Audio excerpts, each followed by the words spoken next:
Welcome to an emergency edition of The Marketplace. Free agency, when we've come together this quickly, has primarily been around players signing at a new team or stating their intention to go elsewhere.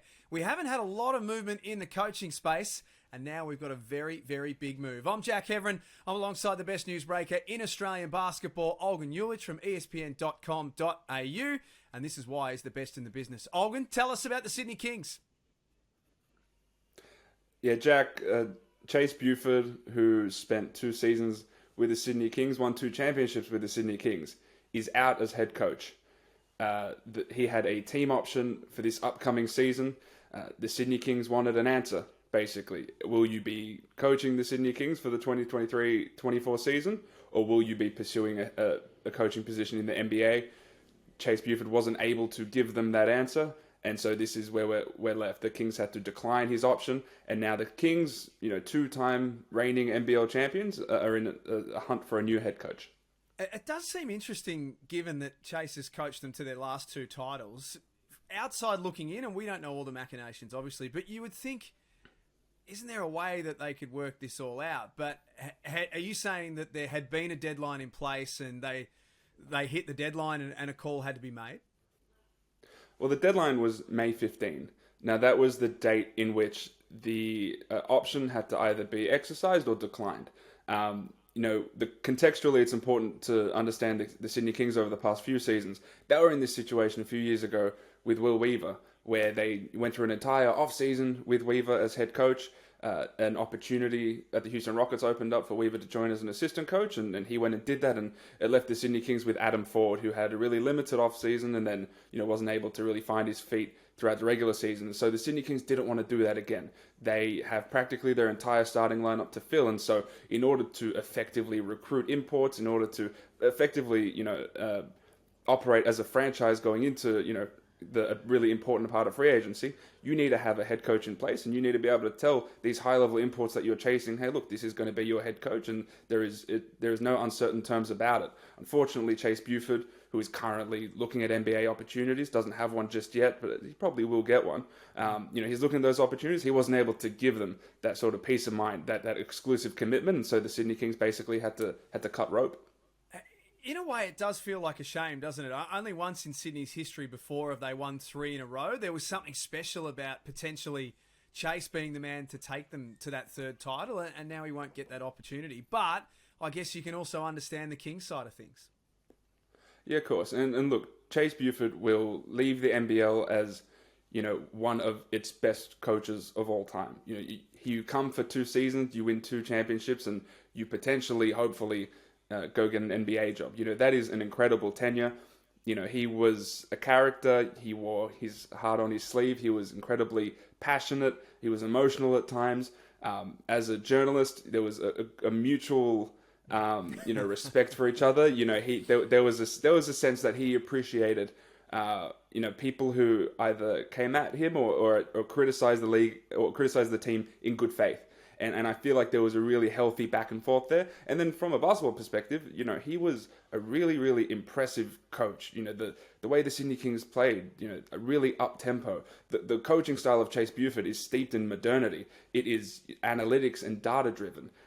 They are a team that were one of the best defenses for both of his seasons. They had the best record in the league. They won 2 championships. And so what he did on the court is unimpeachable. He was the best coach for 2 seasons. He had the Sydney Kings clicking like no one has in more than a decade. So it is a big loss for the NBL and a bigger loss for the Kings. So let's talk about the vacancy now, and we wish Chase all the best in his further pursuits, but the 2-time champions are now without a coach, hence why we're here together for an emergency episode. I noticed in the statement that at the very bottom, a global search will begin, to paraphrase. The Kings have got a lot of contacts around the world. We've seen this with the way that they land imports. How far and wide do you think this search will extend? Basically as far and wide as it could. The Sydney Kings' front office, their ownership group, their decision makers are really unique. It is Chris Pongrass, who has that experience with the Memphis Grizzlies. It's Andrew Bogut. It's Luke Longley.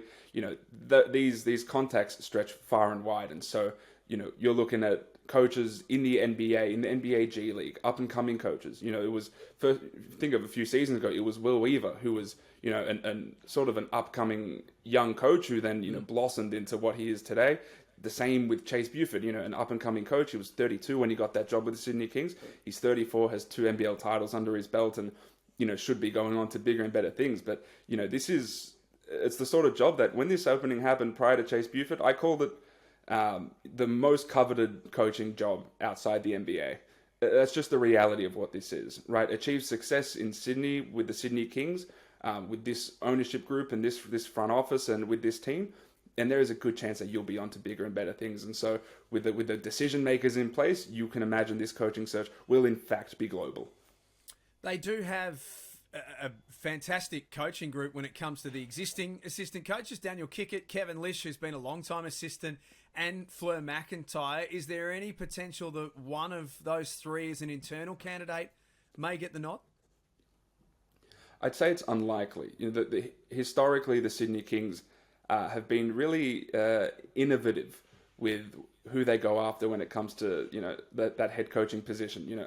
It's unlikely that it's going to be someone in Australia. I think they like to find that diamond in the rough. Maybe the guy or the person who's succeeding over in the NBA G League, or someone who's excelling at a really high level in Europe. That sort of person, and I think they want to do that again. They had success with Will Weaver, they had success with Chase Buford. I imagine from what I understand, that the coaching search will follow along those sorts of lines. Are they under any time pressure? Having spoken to the Kings today, Olgun, do they feel as if they need to get this thing happening really quickly? Well, yes and no. Yes, in the sense of this is the reason why there was such a strict deadline on Buford's decision. They need to be able to recruit imports, right? There's 2 months until NBL teams travel to Las Vegas for the NBA Summer League. You need to have a head coach in place. You need to have, your systems in place, your protocols in place before you go and recruit these high-level imports.